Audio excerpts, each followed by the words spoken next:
as an undergrad, I studied philosophy, and I also studied Freud's very, very early writings. So you'll remember that Freud was a neuroscientist before he became a neurologist. Yeah. And in that first volume of Freud, he puts together a model of how the brain works for psychologists, and he's trying to integrate the two.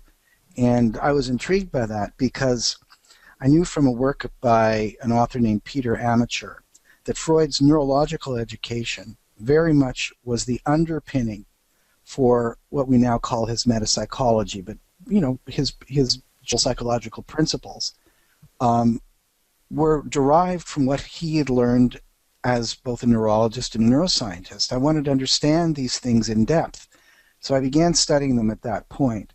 Mm-hmm. And Freud was a very great integrative thinker in this respect.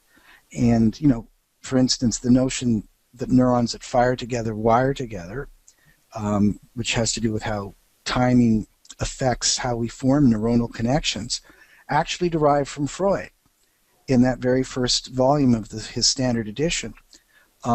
You can find references to something he calls the law of associativity.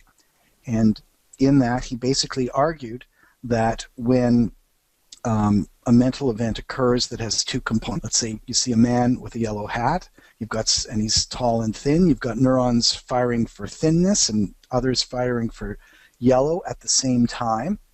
And so they are associated because they fire simultaneously. So this core neuroplastic notion can be traced all the way back to Freud. Most people think it begins with Donald Hebb in mid-century, and most neuroscience, but actually it came out of Freud.